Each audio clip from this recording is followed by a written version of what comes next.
Muy bien, buenas tardes. Esta tarde empezaremos vamos a tocar tres temas. El primero de ellos, lo que es enfermedades del pericardio.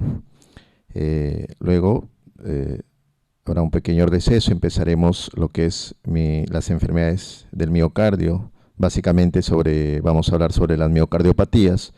Y el último tema, un tema muy importante desde todo punto de vista por las implicancias que tiene sobre la calidad de vida, la mortalidad, la sobrevida de los pacientes, que engloba todo lo que es la cardiopatía isquémica. Muy bien. Con respecto al pericardio, vamos a empezar con algunas generalidades. A ver, ¿qué pasó?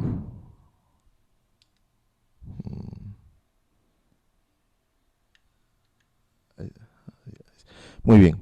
Entonces, en esta diapositiva vemos que con respecto a las generalidades del pericardio, es una capa que está formada, es una estructura membrana que está formada por dos capas. Una de ellas es el pericardio fibroso y el pericardio seroso. Esto es muy importante que recalcar porque a veces la mayoría, con los alumnos de pregrado o posgrado les pregunto cuáles son las capas del pericardio y ellos mencionan, siempre me mencionan o pericardio parietal y visceral, me dicen dos, pero me mencionan el pericardio visceral con el parietal, o me dicen el pericardio fibroso con el pericardio parietal o el pericardio fibroso con el visceral. Tal vez tengan razón, pero no tanta como se diría, porque están, como se dice, si bien es cierto, está formado por dos capas, que es la fibrosa y la serosa. Esta serosa es la que se subdividir en dos capas más. El pericardio fibroso es aquel encargado de que fijar al corazón, es decir, de que el corazón se mantenga en la estructura del mediastino y está adherido a estructuras para que, como se dice, no pierda su movilidad o ante cualquier otra estructura no pueda ser dañado, es decir, el pericardio fibroso sirve como básicamente de soporte.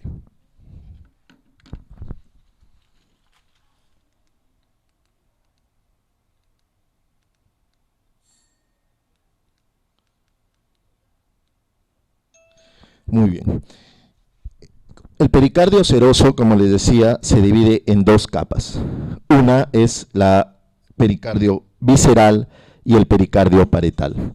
El pericardio visceral es llamado también epicardio porque es la membrana que va a recubrir al miocardio, es decir, es la membrana que recubre a la estructura del corazón, también llamada epicardio.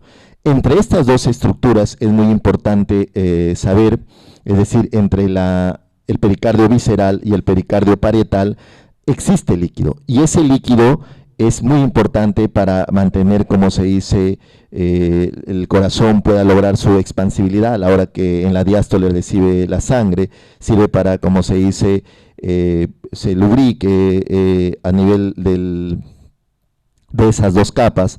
Entonces, dentro de esas dos capas existe un líquido, pero ese líquido, cuando los alumnos me preguntan qué tanto, hasta cuánto es normal, entonces la mayoría de literaturas coinciden que ese líquido no debe exceder los 50 mililitros.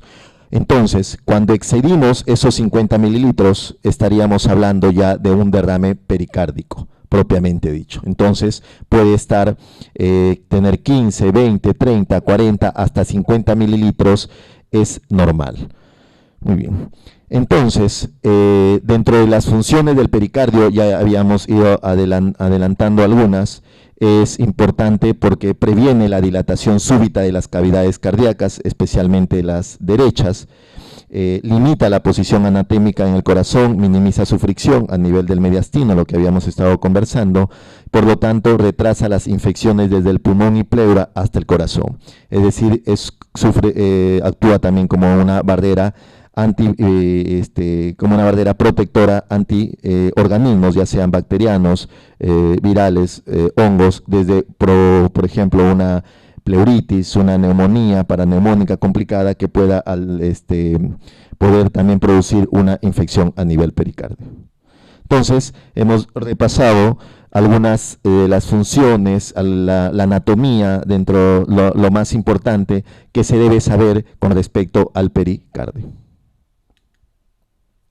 Ya entramos entonces a hablar sobre la enfermedad más frecuente dentro de las estructuras que puede haberse dañado la capa del pericardio. Entonces vamos a ver lo que es la pericarditis.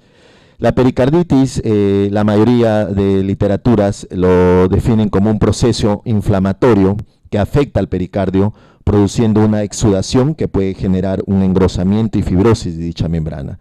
Esto es muy importante porque como ya vamos a ver, una de las complicaciones de la pericarditis, si en algún momento en la evolución de ese paciente que ha tenido una pericarditis se logra fibrosar, engrosar, calcificar el pericardio, estaríamos hablando de una complicación muy peligrosa que disminuye la calidad de vida del paciente, aumenta su mortalidad. Estaríamos hablando propiamente dicho de la pericarditis constrictiva. La pericarditis se va a clasificar, hay dos parámetros para clasificarlos, por su evolución y por su etiología. Por su evolución en aguda, cuando el proceso es menos de 6 semanas, subaguda, cuando el proceso es entre 6 semanas a 6 meses, y crónica, cuando el proceso es mayor de 6 meses. Por su etiología, como vamos a ver en esta diapositiva, si a ustedes en algún momento les preguntara cuál es la causa más frecuente de la pericarditis aguda, entonces generalmente es idiopática, en un 85%, pero actualmente las nuevas literaturas están viniendo, vemos que le sigue la infecciosa por un infarto, insuficiencia renal, tumores, enfermedades autoinmunitarias, traumatismos, y podemos seguir la lista enumerando, pero acá están las principales. Dentro de las infecciosas, los virus es la causa más frecuente, pero también puede ser producido por bacterias, hongos, el mismo bacilo de Koch de la tuberculosis. Y dentro de los virus, el Coxsackie B es el más frecuente, le sigue el hechovirus, adenovirus, etc. Y como les decía, la mayoría actualmente de literaturas ya están viniendo como la causa más frecuente de pericarditis aguda, idiopática-viral. ¿Por qué? Porque se ha visto que la mayoría de las que nosotros clasificamos como idiopáticas, es decir, que no encontramos la causa, la mayoría en sí es producida por virus, sino que el problema es lograr aislar a través del virus, a través de cultivos o ya de otras técnicas de tipo ADN, que son un poco carísimas y que generalmente en los medios hospitalarios no son, sino simplemente son técnicas a nivel de investigación. Por eso, como les voy a repetir, la mayoría de literaturas últimamente viene la causa más frecuente idiopática-viral. Pero si a usted le viene entre idiopática y viral, de hecho marcaría en primer lugar idiopática. Dentro de las causas, acá también algo que agregar, por ejemplo, en las, como ya vamos a ver, en las infecciosas hay que tener en cuenta las bacterianas, ya la vamos a ver por qué, y dentro de las bacterianas, ojo, la de la tuberculosis, como vamos a ver más adelante por qué, porque tiene repercusión. Dentro de las causas del infarto agudo de miocardio, me produce dos tipos de pericarditis.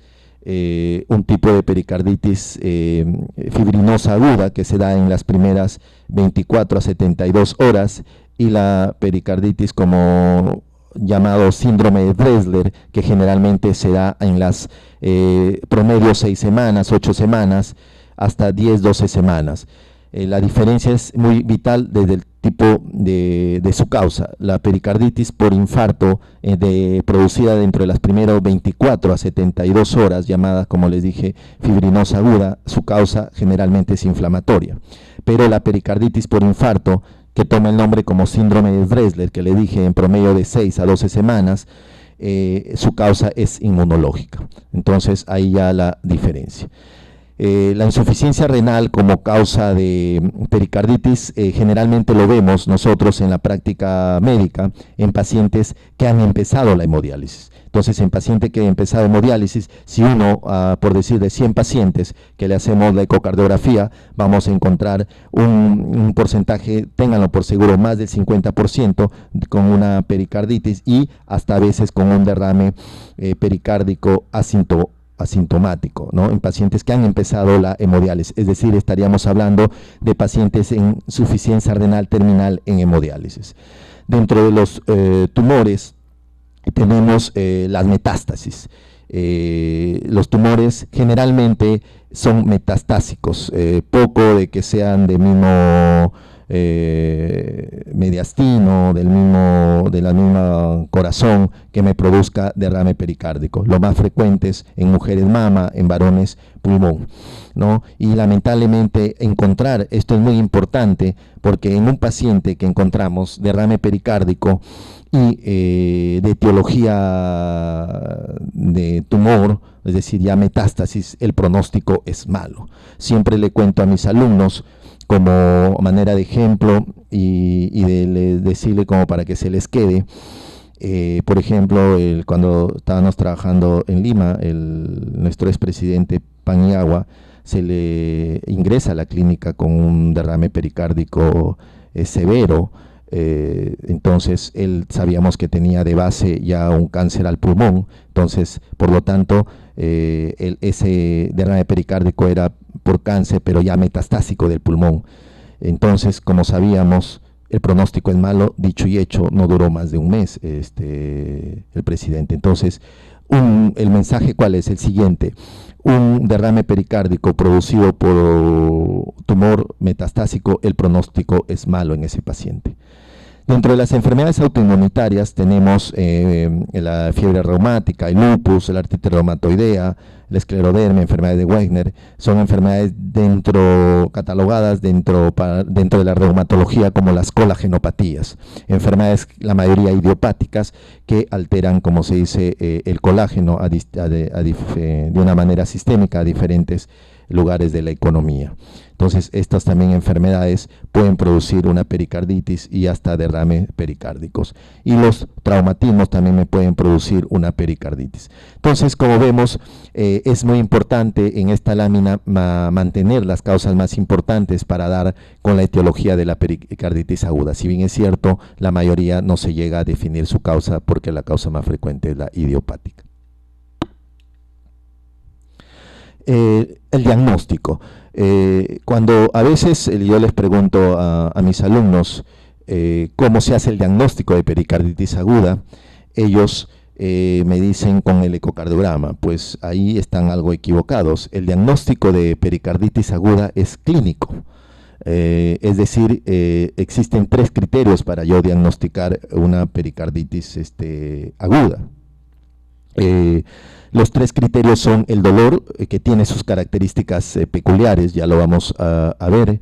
La otra son el roce pericárdico, un signo auscultatorio a nivel del precordio, como lo vamos a ver, y los cambios electrocardiográficos. Entonces, en ninguno de esos 3 criterios dice que el ecocardiograma sirve para hacer el diagnóstico. El ecocardiograma se solicita en un paciente que se está sospechando que, aparte de la inflamación del pericardio, se puede estar complicando con un derrame pericárdico o, algo más grave, un taponamiento cardíaco. Muy bien, les dije que el dolor es un dolor, la mayoría de bibliografía lo refiere como un dolor pleurítico. Entonces, ¿qué características tiene ese dolor? Las características que tiene ese dolor, entonces, es un dolor retroesternal, tipo punzante, que aumenta con la inspiración profunda, con la tos, el ejercicio, es decir, también aumenta cuando el paciente se echa de cúbito dorsal o de cúbito lateral, y disminuye cuando el paciente se inclina hacia adelante, ¿no?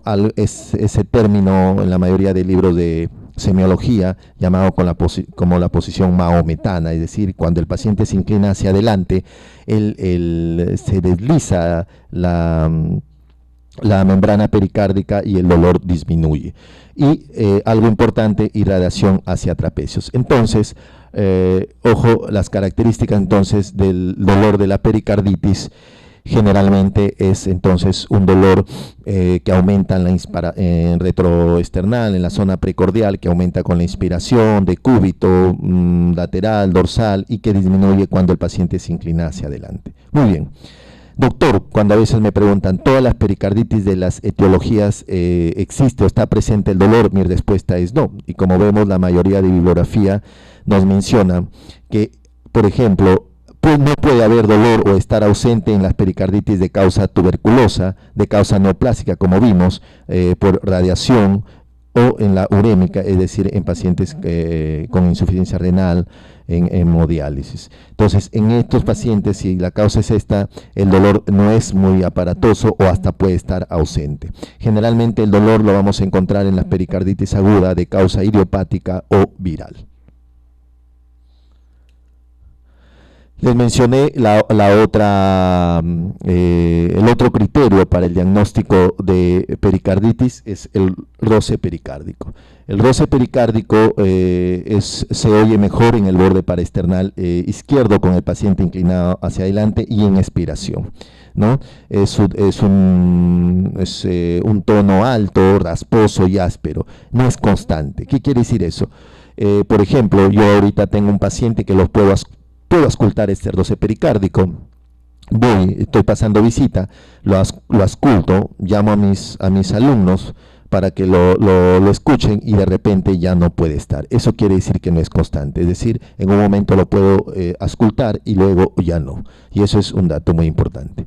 Algo más sobre el roce pericárdico, sí, que es uno de los pocos signos patognomónicos que quedan en medicina.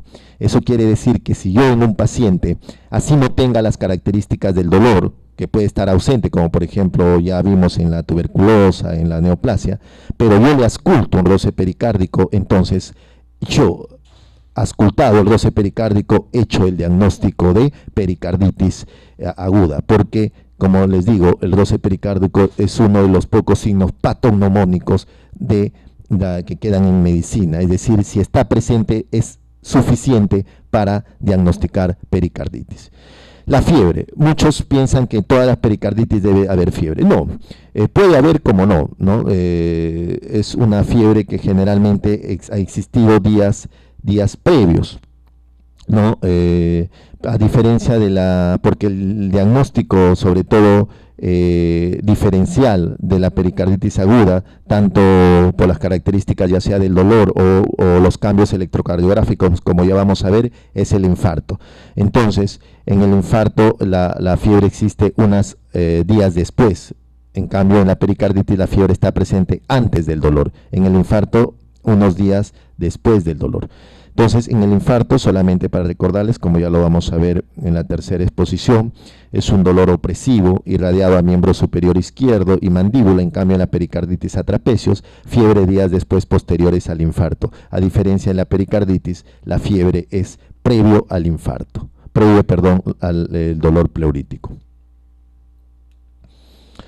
Y aquí está el tercer criterio, los cambios electrocardiográficos. Entonces ya hablamos sobre el dolor pleurítico, las características, hablamos sobre el signo patognomónico, el roce pericárdico, y hablamos sobre los cambios electrocardiográficos.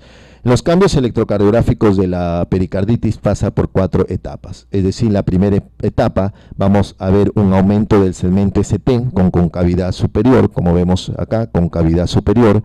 Depresión puede haber del segmento PR y no cambios importantes en el complejo QRS. Muy bien, en la segunda etapa, para que se dé la segunda etapa, este es un aspecto muy importante, tiene que el segmento ST que está elevado acá regresar a lo normal. El segmento ST regresa a lo normal. En la tercera etapa hay inversión de las ondas T, es decir, las ondas T se invierten, normalmente son hacia arriba, y en la cuarta etapa, que puede durar semanas hasta meses, ya el electrocardiograma regresa a la normalidad. ¿Qué es lo importante de esto? Acá, como dice una pequeña nota, dice, todas las fases son cancelatorias. ¿Cómo se traduce eso? Quiere decir que yo no puedo encontrar en un electro de un paciente con pericarditis ST elevado y a la vez T negativas, es decir, no puedo encontrar cambios de la primera etapa junto con la tercera, no.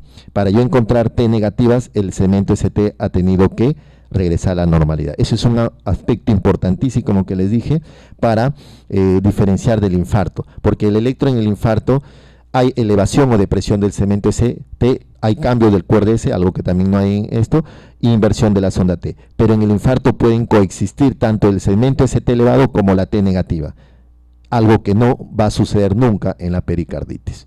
Muy bien. Otra cosa, si se dan cuenta, miren, este es de un infarto. Acá también hay elevación del segmento ST, pero esta elevación es convexa, a diferencia acá de la pericarditis, que hay una elevación tipo cóncava. Entonces, aquí está, miren, en la etapa número 1 hay una en la fase número 1 del cambios electrocardiográficos en la pericarditis, hay una elevación del segmento ST en forma cóncava, ¿correcto? En la etapa 2 se normaliza el segmento ST, se normaliza, regresa a la normalidad del segmento ST. En la etapa 3 se negativiza la T y en etapa 4 ya es un electrocardiograma normal. Entonces, ojo aquí. Muy bien, entonces, resumiendo, entonces, para el diagnóstico de la pericarditis es clínico. De los 3 criterios que me han mencionado, mencionan la mayoría de literaturas, 2 me hacen el diagnóstico. Es suficiente con 2 criterios. Y si yo encuentro el roce pericárdico, como les dije, entonces va a ser el diagnóstico definitivo. Muy bien. Algo más, doctor, que se le solicita en un paciente, otros exámenes auxiliares que se le solicita a un paciente con pericarditis. Sí, le podemos pedir de hecho un hemograma, le podemos pedir reactantes de marcadores inflamatorios como velocidad de cementación, PCR. EKG es el más útil, como ya vimos por los cambios. La radiografía de tórax generalmente es normal. El ecocardiograma solo se solicita, como les mencioné, si se sospecha derrame, porque el ecocardiograma no se requiere para el diagnóstico. Eso es muy importante.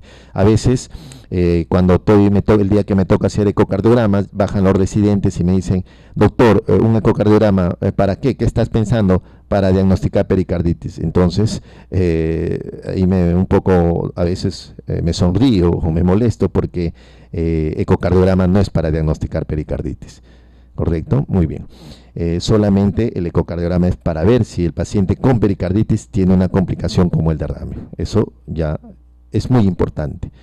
Enzimas cardíacas, troponina, CPKMB, que si es que esa inflamación del pericardio como por contigüidad hasta el miocardio y se produce una perimiocarditis, entonces las puede encontrar también levemente elevadas. Por eso también se le puede solicitar.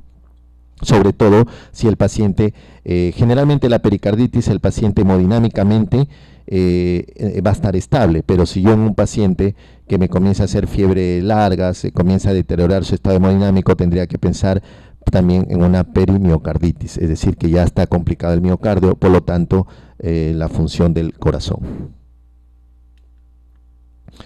Muy bien, como les decía, ya estábamos un poquito adelantando las pericarditis específicas, es decir, de las causas.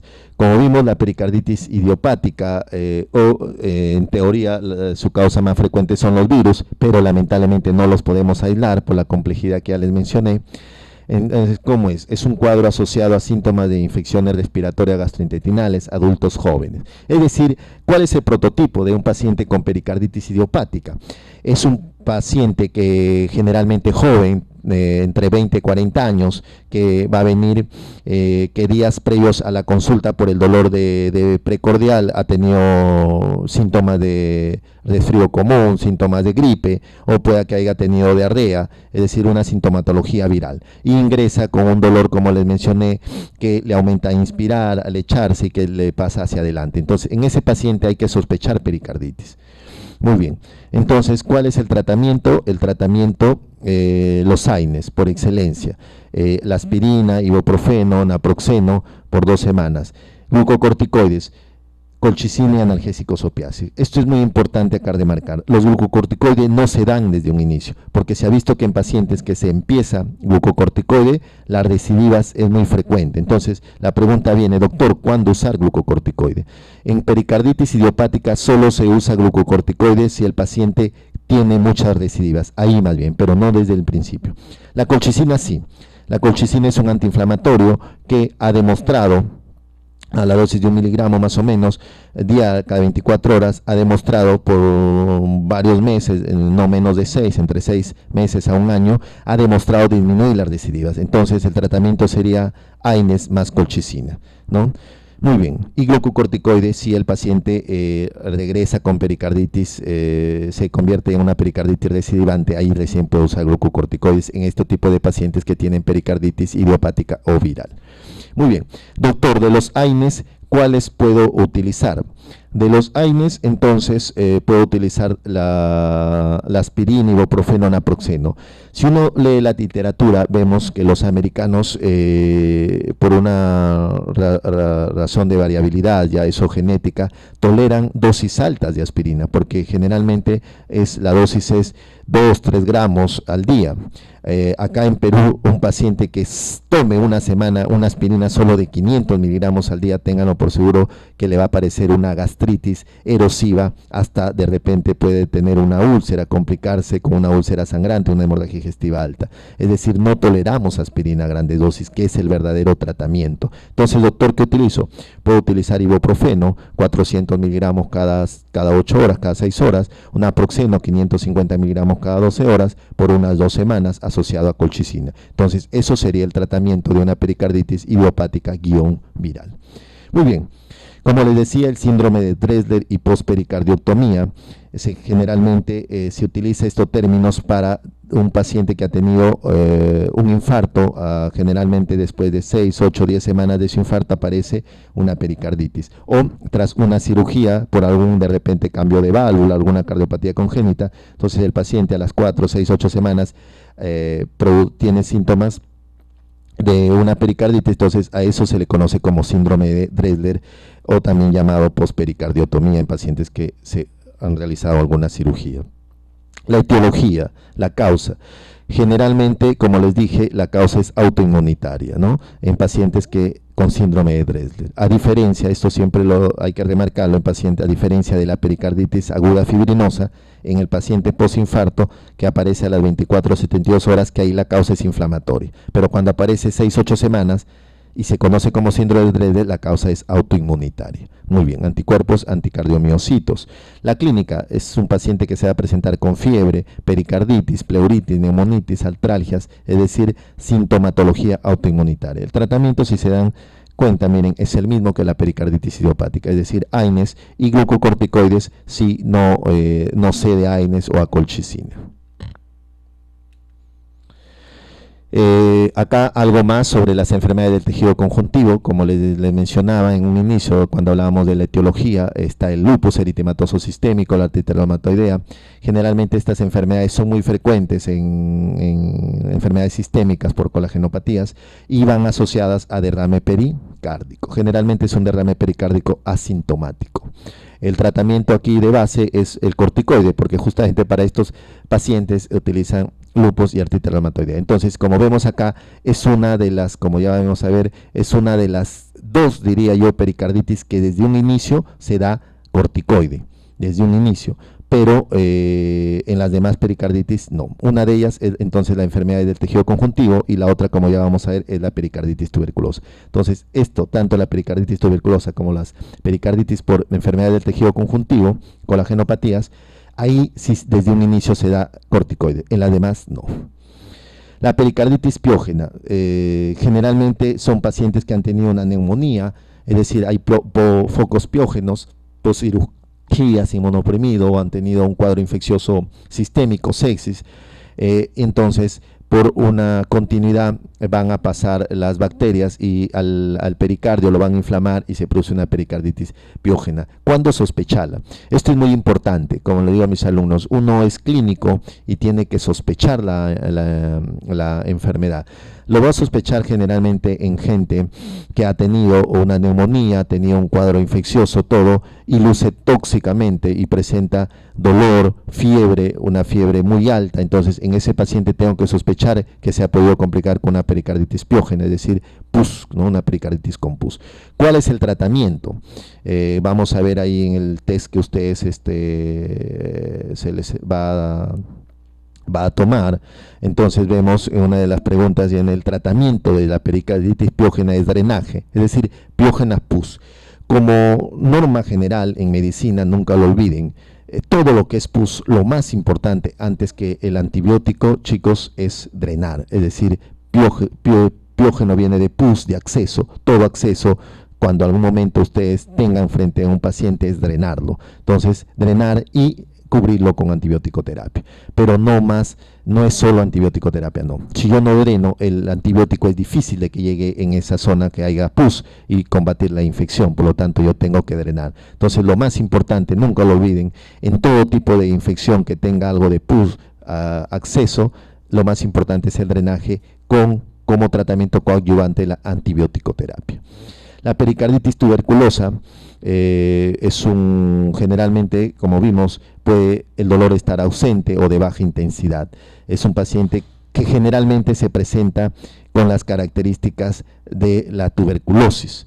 Fiebre, anorexia, pérdida de peso. Yo tengo que tener alta sospecha, es muy importante. Nosotros tuvimos un paciente que había ingresado por emergencia con un dolor precordial y había traído una ecografía con abdominal y donde decía que había un derrame pericárdico, por lo tanto interconsultaron al servicio de cardiología diciendo pericarditis tuberculosa. Entonces, esa pericarditis tuberculosa,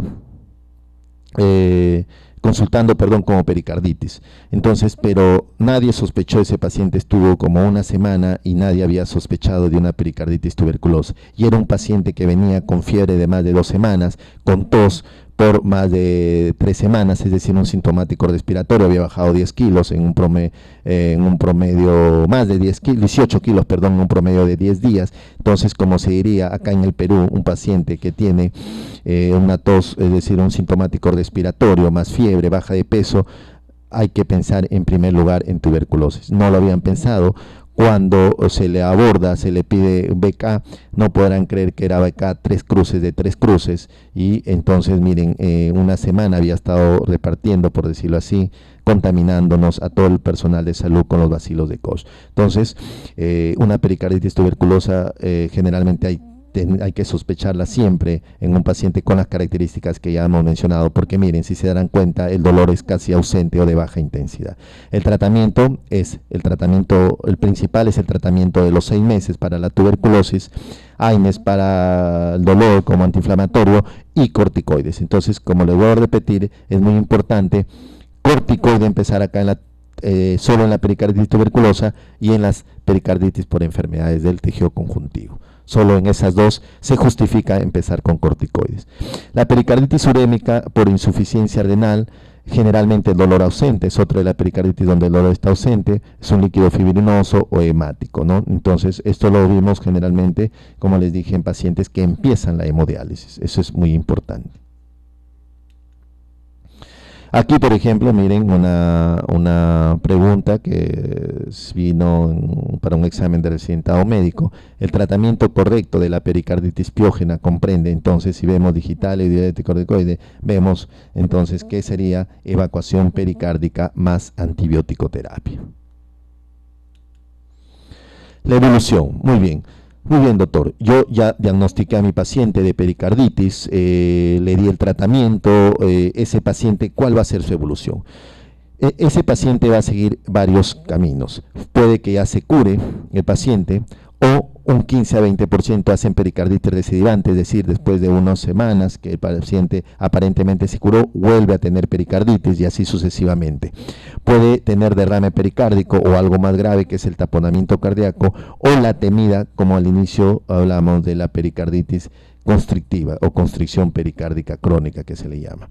Si a nosotros en algún momento nos preguntan cuál es la complicación más frecuente de la pericarditis, entonces la complicación más frecuente de la pericarditis va a ser esta, la pericarditis recidivante, hasta un 20%, no lo olvidemos. Muy bien, entonces, como vemos, vamos a hablar de las complicaciones y una de ellas es el derrame pericárdico, ¿no? Entonces, se llama derrame pericárdico cuando el líquido entre las dos hojas excede los 250 milímetros, lo que le decía al inicio. Las dos hojas, ¿cuáles, doctor, son esas dos hojas? Las dos hojas formadas por la visceral y la parietal, que las dos hojas juntas forman la capa serosa del pericardio. Entonces, cuando excede los 50 cc o 50 mililitros, estaríamos hablando de un derrame pericárdico. Pueden ser asintomáticos o tener los síntomas relacionados a la pericarditis, o puede ir también hasta un taponamiento. Causas de derrame pericárdico. Si nos damos cuenta, miren, doctor, estas causas me parecen conocidas, correcto. Estas casi siempre son las mismas causas que la misma pericarditis, porque como sabemos, el derrame pericárdico en la mayoría de veces, más del 90% de su etiología es la misma de la pericarditis, porque es una complicación exactamente de la pericarditis. Como vemos, encabeza la idiopática como la causa más frecuente, es decir, idiopática, que no se sabe. Después infección, bacterias, virus, traumatismos, hemorragias, cáncer, radioterapia, insuficiencia renal, las mismas de la pericarditis. Muy bien, entonces la clínica, que es lo importante. Cuando yo sospechar que un paciente se me puede estar complicando y pedirle un ecocardiograma, porque como ya vamos a ver, solo ecocardiograma me da el diagnóstico de derrame pericárdico. El paciente generalmente pueden presentarse asintomáticos o tener dolor, ¿no? Entonces, pero al examen físico sí, al examen físico va a haber una disminución de intensidad de ritmos cardíacos. Eso se debe a que el tono del corazón, como va a haber agua sobre el corazón, ¿no?, envuelto en agua, entonces la transmisión del sonido se va a disminuir, por lo tanto los ritmos cardíacos a la auscultación están disminuidos. Desaparición del choque de punta, por lo mismo el líquido que está envolviendo al corazón, disminución del roce pericárdico. Entonces, yo en un paciente que al inicio con el diagnóstico de pericarditis le ausculté buena intensidad los ruidos cardíacos y poco a poco en el transcurrir de los días comienzo a auscultarle que apenas se escuchan y el choque de punta ya no se ve, entonces tengo que sospechar de derrame pericárdico. Hay un signo llamado el signo de Ewart que, como es el líquido bastante de derrame pericárdico, llega a comprimir la base pulmonar izquierda produciendo una hipoventilación por debajo del ángulo de la escápula izquierda, y ahí al hacerle como decía, unas maniobras, vamos a encontrar matidez. Entonces eso es, entonces el signo de Ewart es matidez y un soplo tipo tubárico a nivel de esa zona en la base del pulmonar izquierda. Exámenes. La radiografía de tórax nos puede sugerir que ya estoy frente a un derrame pericárdico, es decir, el aumento de la silueta cardíaca en forma de cantinflora, de tienda en campaña, también otros autores lo llaman así. Y si yo encuentro una silueta en forma de cantinflora o de tienda en campaña, me sugiere que ya entre esas dos capas que hemos mencionado, la visceral y la parietal, hay más de 200 mililímetros de líquido dentro de esas dos capas, porque para que me forme esa figura tiene que haber aproximadamente más de 200 mililitros. Y como les dije, más de 50 ya es suficiente para yo diagnosticar derrame pericárdico. Muy bien. En el electrocardiograma vamos a encontrar complejos de bajo voltaje. Porque, como les digo, los complejos de bajo voltaje, es decir, porque la transmisión del sonido, la transmisión eléctrica va a estar disminuida por el líquido. En el ecocardiograma me hace el diagnóstico, muestra espacios libres de ecos que permite establecer la cantidad y la distribución, como ya vamos a ver en la siguiente diapositiva. Es decir, en otras palabras, esto cuando dice espacio libre de ecos, es decir, se ve una sombra negra que envuelve el corazón, ya lo vamos a ver. Muy bien, ¿qué hacer frente a un derrame pericárdico? Es lo más importante. Entonces se le tiene que realizar una pericardiocentesis. Esa pericardiocentesis es tanto diagnóstica como tratamiento, como vemos acá en la figura, a nivel de la zona susifoidea, como mirando al hombro izquierdo con una aguja, podemos hacer una pericardiocentesis o también a veces colocar ahí un catéter para drenaje continuo. Entonces ese líquido, la extracción de ese líquido me puede servir para cultivarlo, para dar el diagnóstico. Por ejemplo, si un test de ADA sale positivo, entonces la causa sería tuberculosa. Si me sale por decir células neoplásicas, etcétera. Entonces la causa sería neoplásica por metástasis, etcétera. Entonces no solamente me va a servir como tratamiento descomprimir este corazón que está, como se dice, comprimido por el líquido, sino también para el diagnóstico. La mayoría suelen ser exudados, pero también puede haber sanguinolentos, es decir, en la neoplasia, síndrome urémico, TBC o sangre en la ruptura cardíaca. Ojo, aquí dos cosas. Una cosa es que un líquido sea hemático, es decir, se parezca a sangre, pero no es sangre, y otra es que sea sangre. Doctor, ¿cómo diferenciarlo? Yo extraigo el líquido, si se coagula es sangre, si no se coagula es un líquido hemático, sanguinolento le llamamos, y estas son las causas más frecuentes, la neoplasia, la tuberculosis. Y si es sangre, de hecho ha habido una ruptura cardíaca, por ejemplo, como una complicación mecánica de un infarto, o de repente en traumatismos a veces por arma blanca, o en traumatismo, por ejemplo, en un choque automovilístico. Entonces me puede romper la estructura cardíaca y salir sangre al espacio pericárdico, entonces ahí voy a encontrar sangre. Muy bien, la presencia de sangre en el derrame pericárdico puede deberse, como vimos, pericarditis tuberculosa, no, urémica, como no, esto me da un líquido hemático, sanguinolento, pero no, tumor que compromete al pericardio, no, porque acá dice la presencia de sangre, entonces todas las anteriores, no. Entonces aquí como vemos, aquí faltaba la clave, la E, donde tendría que haber un traumatismo o una ruptura del corazón para que sea sangre. Muy bien, lo que les decía, miren. Entonces, esta es una imagen ecocardiográfica donde vemos la aurícula derecha, atrio ray de derecho, ventrículo derecho, el lado izquierdo del corazón con su aurícula y su ventrículo. Entonces, ¿se acuerdan que mencionamos una imagen libre de ecos? Es decir, les dije una sombra negra. Miren, todo esto es derrame pericárdico, todo esto es líquido, ¿no? Todo esto. Entonces, este paciente, ojo, tiene un derrame por la imagen. Nosotros que hacemos ecocardiograma vemos esta imagen, es un derrame pericárdico severo, entre 500 a 700 cc. Es un derrame pericárdico muy importante en este paciente. Entonces, el derrame pericárdico puede evolucionar a taponamiento cardíaco, que es una complicación más grave, o a una pericarditis constrictiva, una constricción, o puede también, como se dice, también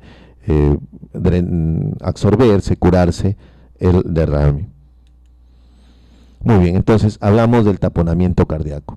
En la evolución de un derrame pericárdico vemos que la cantidad y velocidad es muy importante, suficiente para comprometer el llenado ventricular. En otras palabras, más o menos el taponamiento cardíaco ya es un grado severo de un derrame pericárdico, pero eso tiene que ver, es decir, es un grado donde el corazón ya no puede expandirse más, porque como nosotros nos imaginamos, en la diástole el corazón recibe la sangre, se llenan los ventrículos para vuelta a bombear y así se produzca la sístole, ¿no? Y todo eso es el ciclo cardíaco, que en la anterior clase me imagino que lo han revisado. Entonces, el taponamiento cardíaco comprime tanto las cavidades del corazón que evita ese llenado. Entonces, cuando ya comprime de un grado extremo, estaríamos hablando del taponamiento cardíaco, que generalmente es una emergencia cardíaca. Entonces, ¿qué pasa? Yo a los alumnos siempre les coloco este ejemplo. ¿Qué pasa si yo tengo un paciente que tiene 1800 mililitros y no tiene taponamiento cardíaco? Y tengo otro paciente que tiene 300 mililitros y tiene taponamiento cardíaco. Entonces, ¿qué sucede? Algunos responden muy bien diciéndome que tiene que ver con la velocidad de instauración. Y efectivamente, cuando son agudos, miren, suficiente con más de 200, es decir, por ejemplo, 250, 300, para que se produzca un taponamiento cardíaco, es decir, un grado extremo de compresión del corazón. Por ejemplo, doctor, algo agudo con arma blanca, ¿no? A nivel de la región anterior del tórax, un puñal, por decirlo así, un cuchillo ingresa por la región del tórax, me rompió la pared ventricular del corazón, el miocardio, y la sangre sale al pericardio. Ahí, como es eso agudo, suficiente con 300, 400 para que se me produzca taponamiento cardíaco. ¿Y qué pasa con el paciente que tiene 1800 y no tiene taponamiento cardíaco? Eso quiere decir que es un paciente que esos 1800 se ha ido llenando lentamente, es decir, crónico. Entonces, en un paciente que se va llenando lentamente, lentamente la capa del corazón. Cuando llega a más de 2000, recién existe el riesgo de que pueda producir taponamiento cardíaco. Entonces, aquí viene el mensaje. Para que se produzca taponamiento cardíaco, tienen que ver con dos variables: cantidad y velocidad. Cuando es agudo, es decir, la velocidad es inmediata, se llena rápidamente, suficiente con 200. Pero si es crónico, voy a necesitar más de 2000 para yo producir taponamiento cardíaco. Muy bien, como dice acá, depende de estos factores para que son suficientes para comprometer el llenado ventricular. Muy bien, vamos a ver, a tratar de estos mapas conceptuales, tratar de ver qué está pasando en la fisiopatología del taponamiento cardíaco. El derrame pericárdico aumenta la presión en las cavidades, es decir, no las deja expandirse, ¿no? Y imagínense ustedes como por decir un globo que quieran llenar dentro de una tina. Entonces, algo así sucede, de una tina con agua. Imagínense un globo que lo quieran llenar dentro de una tina con agua. Entonces, es difícil, ese globo va a tratar de colapsar. Eso sucede en el corazón en un taponamiento cardíaco. Entonces, ese aumento de presiones en la cavidad, pues, se produce una restricción al llenado de cavidades. Es decir, el corazón no se va a poder expandir para recibir la sangre para que la bombee. Por lo tanto, si no recibe mucha sangre, poca sangre va a inyectar, y eso tiene que ver que con el gasto cardíaco se ve disminuido. Si disminuye el gasto cardíaco, va a producir hipotensión, porque como sabemos la presión arterial es gasto cardíaco por resistencia vascular periférica. Si disminuye un componente de gasto cardíaco, me va a producir disminuir la presión, hipotensión. Y por el otro lado, si ese corazón no se puede expandir, hay un aumento de presiones en las cámaras, y por lo tanto ese aumento de presión retrógradamente me va a producir congestión. Si es a nivel de pulmón, estaríamos hablando de una congestión pulmonar, y si es a nivel de los vasos de las venas, por decirlo así, estaríamos hablando de una congestión sistémica correspondiente. Si es a nivel del lado derecho, una congestión de venas, es decir, edema de miembros inferiores, ascitis. Y si es a nivel del lado izquierdo, una congestión pulmonar, la famosa disnea, ortognia, disnea paroxística nocturna. Entonces, esto es muy importante, miren.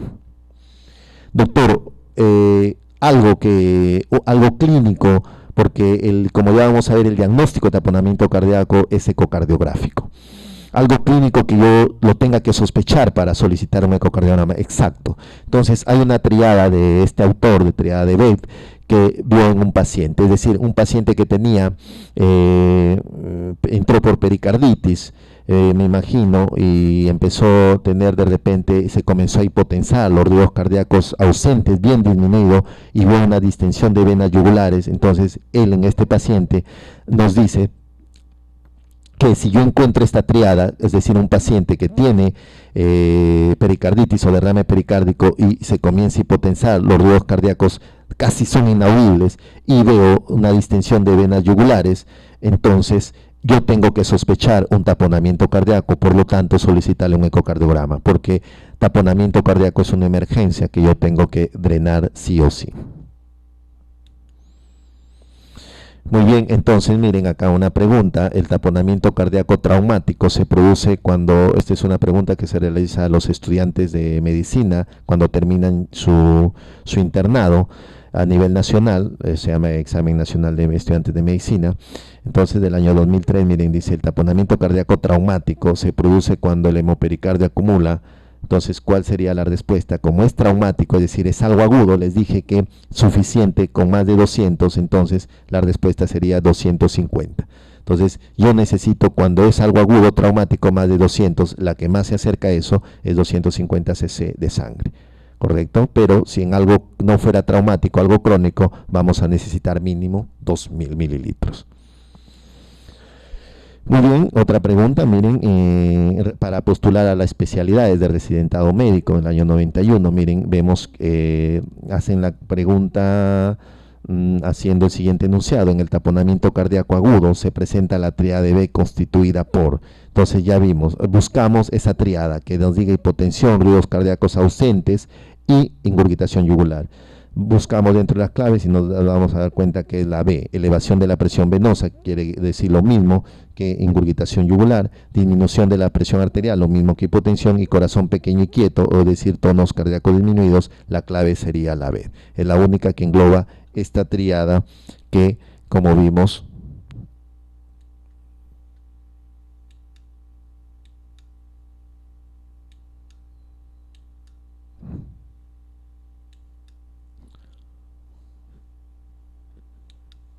hay. Miren, entonces, aquí esta tríada: hipotensión, ruidos cardíacos ausentes o corazón, como dice ahí con su sinónimo, hipotensión, presión arterial baja en las respuestas, ruidos cardíacos ausentes, corazón algo quieto, por decir así, distensión de venas yugulares, ¿no? Entonces, esa sería la respuesta.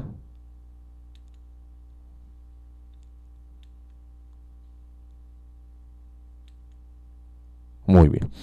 Entonces, a ver, mismo, examen de los estudiantes de medicina en 2012, todos los internos que terminan. Un paciente adulto presenta hipotensión, disminución de ritmos cardíacos e ingurgitación yugular. ¿Cuál será el diagnóstico probable? Dentro de las claves uno busca y tendría que marcar taponamiento cardíaco, porque nos están dando, si nos damos cuenta, la famosa triada de hipotensión, ruidos cardíacos disminuidos y ingurgitación yugular. Muy bien, entonces, un signo auscultatorio también muy importante es el pulso paradójico, que quiere decir disminución de en la inspiración, la presión sistólica disminuye, pero máximo hasta 10 milímetros. El pulso paradójico es cuando esa presión arterial sistólica disminuye más de 10 milímetros de mercurio, entonces estaríamos hablando de un pulso paradójico, que también ayuda al diagnóstico de taponamiento cardíaco, pero no es patognomónico. ¿Qué quiere decir eso entonces? Que lo puede presentar otras enfermedades, como por ejemplo la pericarditis constrictiva, un infarto del ventrículo derecho. También puede encontrar ahí nosotros pulso paradójico. Muy bien. Vamos a ver dentro de la etiología. Tenemos la pericarditis de taponamiento cardíaco, pericarditis idiopática, neoplasias, TBC, insuficiencia renal, pericarditis urémica. Como nos damos cuenta, las mismas causas que la pericarditis aguda, las mismas causas que el derrame pericárdico. ¿Por qué? Porque el taponamiento cardíaco en la evolución es una complicación más severa tanto de la pericarditis aguda o del mismo derrame pericárdico. Entonces las causas van a ser la misma, encabezando la pericarditis idiopática. La clínica, lo que les decía, miren, algo muy importante, tengo que sospecharlo con la famosa triada de Beck: hipotensión, ruidos cardíacos apagados, aumento de la presión venosa yugular. El pulso paradójico del cual hablamos también puede estar presente, y otras más como congestión hepática, edema de miembros inferiores. Roce pericárdico generalmente es infrecuente, puede haber disnea con ortognia, es decir, el paciente no tolera el decúbito, necesita dormir con varias almohadas. Entonces, ojo ahí. Lo principal, lo que está bien remarcado con negro, es lo más importante para yo sospechar en un paciente que puede estar entrando en taponamiento cardíaco. Muy bien. El hallazgo clínico de pulso paradójico, ingurgitación yugular, hipotensión arterial es diagnóstico de, miren, para postular las especialidades. Entonces nosotros buscamos taponamiento cardíaco. ¿Por qué? Porque tenemos ingurgitación yugular, tenemos hipotensión y pulso paradójico, ¿no? Si bien es cierto, no es la triada de Beck, porque acá hay dos, ingurgitación y hipotensión, pero el pulso paradójico también ayuda a sospechar taponamiento cardíaco. Y aquí está. Entonces, miren, un paciente, entonces, ¿cuál es la diferencia entonces entre un derrame pericárdico severo y un taponamiento cardíaco? Entonces, si se dan cuenta, miren, este es un corazón donde ha sufrido una ruptura de pared. Puede ser por un traumatismo, por un infarto, el hecho que sale el líquido a la sangre. Entonces, si aquí, miren, esta es la aurícula, a este nivel donde está acá el puntero, si esta aurícula no se hubiera como si se colapsado con el líquido, estaríamos hablando solo de un derrame pericárdico. Pero cuando la aurícula o el ventrículo se colapsa, es decir, se introduce hacia adentro su pared, eso es un signo de taponamiento cardíaco. Acá la especificidad, cuando la aurícula se colapsa, es altamente sensible, casi 100%, pero cuando el ventrículo izquierdo se colapsa, la especificidad es casi 100%. Entonces, son signos ecocardiográficos de taponamiento cardíaco. Entonces, en conclusión, para el diagnóstico se requiere sí o sí ecocardiograma. Si bien es cierto, lo sospecho, no lo olviden, con la tríada de Beth y adicional el pulso paradójico, pero el ecocardiograma me hace el diagnóstico de taponamiento cardíaco. Muy bien, ahí está, colapso del ventrículo derecho, especificidad 100%, y colapso de la aurícula derecha, lo que les decía, sensibilidad 100%. No hace mucho, ayer justamente he hecho una ecocardiografía a una niña de 1 año y algo, donde encontré este signo, colapso del ventrículo derecho, tiene un derrame pericárdico más o menos de 500-700, y encontré en la diástole del ventrículo derecho colapsado, por lo tanto es taponamiento cardíaco por una probable pericarditis viral. Muy bien, el tratamiento, entonces, ¿qué hacer? Útil expandir el volumen sanguíneo con suero sangre a fin de evitar el colapso de las cavidades. No olviden entonces líquido, ojo, no diuréticos, porque diuréticos disminuiría la precarga y nos perjudicaría disminuyendo el gasto cardíaco. Y como ya hemos visto, en estos pacientes el gasto cardíaco per se ya está disminuido. Evacuar el líquido pericárdico, así reducimos la presión intrapericárdica. ¿No? Hacer una pericardiocentesis urgente, ya sea una pericardiocentesis con ventana pericárdica o con un catéter, ya eso es de acuerdo a la causa, es de acuerdo también al adiestramiento del cirujano cardiovascular. Muy bien, el tratamiento entonces, evacuación hasta mejoría clínica, pericardiocentesis y evacuación quirúrgica, ¿no? Cuando sí o sí se requiere evacuación quirúrgica, en ruptura cardíaca, en pericarditis purulenta, como vimos, tenemos de drenar, taponamiento recidivante, es decir, varias veces se llena la cavidad pericárdica y produce taponamiento, y fracaso de la pericardiocentesis. Entonces, aquí se tiene que hacer una ventana quirúrgica porque se requiere una evacuación quirúrgica. O también podemos hacer una ventana pericárdica. Muy bien, entonces entramos ya a la última patología de las enfermedades del pericardio, la pericarditis constrictiva. La pericarditis constrictiva es una complicación de una pericarditis, de un derrame pericárdico. Es la complicación, les soy bien sincero, más temida. ¿Por qué? Porque la calidad de vida del pronóstico es un poco malo. Recientemente le he hecho en reumatología, me envía un paciente, una joven de 18 años con tiene lupus y ha tenido una pericarditis tuberculosa. Probablemente los pacientes que tienen lupus son pacientes inmunodeprimidos, por lo tanto ahí aprovecha el bacilo de Koch, se reactiva el hecho que ha tenido una pericarditis tuberculosa. Pero lo extraño es, como ya vamos a ver, que el pericardio en la ecocardiografía que le he hecho, si bien es cierto, todavía no cumple criterios para yo diagnosticar pericarditis constrictiva, pero ya le encontré más o menos de 5 milímetros y un poco calcificado. Es decir, el desarrollo en esta paciente de una pericarditis constrictiva, ténganlo por seguro que es inminente, ¿no? Pena, una adolescente de 18 años. Entonces es una complicación de repente la más temida de la pericarditis. Se produce cuando la curación de una pericarditis aguda o un derrame pericárdico, lo que les decía crónico, se sigue de la obliteración de la cavidad pericárdica y de formación de tejido de granulación. Es una complicación tardía de la pericarditis. Entre las características más importantes se forma una red fibrosa, se unen los pericardios, se calcifica, por lo tanto un pericardio calcificado no se va a poder expandir, limita el llenado ventricular, por lo tanto disminuye la relajación por la rigidez del pericardio. Miren, acá tenemos en esta diapositiva un pericardio normal, 1 a 2 milímetros, lo que le decía. Generalmente en la pericarditis constrictiva ya tenemos un pericardio de 1 a 2 centímetros.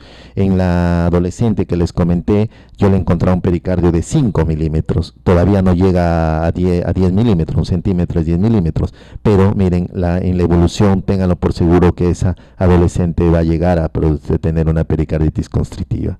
Y todavía que tiene su enfermedad de base, lupus, entonces su calidad de vida de ese paciente se va a ver mermada, disminuida.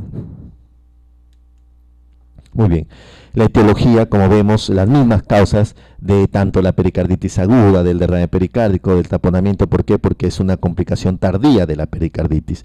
Pero acá en subrayado está en pericarditis tuberculosa. ¿Por qué? La pericarditis tuberculosa como causa de pericarditis constrictiva era la más frecuente hace muchas décadas a nivel mundial, pero como vemos la TB a nivel mundial ya en países desarrollados es casi inexistente. Entonces, pero en países subdesarrollados como el nuestro, sigue siendo la pericarditis tuberculosa la causa más frecuente de pericarditis constrictiva. Por eso está en rojo. Entonces, a nivel mundial, la causa más frecuente de pericarditis constrictiva es la pericarditis idiopática. Pero en nuestro país, en Perú, o en países subdesarrollados parecidos al nuestro, sigue siendo la pericarditis tuberculosa la causa más frecuente de pericarditis constrictiva. Dentro de la clínica generalmente se presenta con una clínica de un síndrome de congestión sistémica, es decir, con una clínica de insuficiencia cardíaca derecha, del lado derecho más que todo. Entonces vamos a tener un paciente a la clínica con ingurgitación yugular, hepatosplenomegalia, edema, citis, disnea. Signo de Kussmaul es un signo que a la inspiración debe disminuir la presión a nivel de venas yugulares, pero acá al contrario, a la inspiración aumenta la presión venosa yugular porque tenemos un corazón muy rígido o un pericardio muy constreñido, calcificado, que evita que el corazón se pueda distender todo, entonces aumenta las presiones, por lo tanto va a aumentar la presión retrógradamente a nivel de venas yugulares, ¿no? Y un seno de Y prominente, esto se ve a nivel de vena cava. Muy bien, en los exámenes, en el electrocardiograma hay un aplanamiento de ondas T, en la radiografía se ve calcificado el pericardio, el ecocardiograma engrosamiento del pericardio y la tomografía es un engrosamiento del pericardio. Estas imágenes lo vamos a ver de aquí en algunas diapositivas para que vean cómo se ve el pericardio engrosado. Tratamiento, lamentablemente se tiene que sacar la capa pericárdica, una pericardiectomía, en la mayoría de casos total de corticación de la capa que envuelve al corazón. Muy bien, se puede ser o solamente una incisión longitudinal pericardio o extirparlo completamente. Restricción salina, diuréticos digitales como tratamiento coadyuvante médico, pero lo más importante, no recuerden, si a ustedes en algún momento les pregunta cuál es el tratamiento de elección para la pericarditis constrictiva, es pericardiectomía, es decir, extraer, decorticar el pericardio. Miren, acá la tenemos en esta imagen, la radiografía, miren, esta imagen radiolúcida, blanca, por decirlo así, que es un pericardio calcificado. Y acá miren también esta imagen, una tomografía, miren cómo está engrosado, calcificado, blanco. Esto es una pericardio calcificado graso, por lo tanto, en un paciente que ha tenido clínica de falla cardíaca del lado derecho y encontramos esto, entonces hecho el diagnóstico de pericarditis constrictiva. Miren acá cómo se ve más bonita una imagen por resonancia cardíaca. Miren cómo se ve calcificado el pericardio.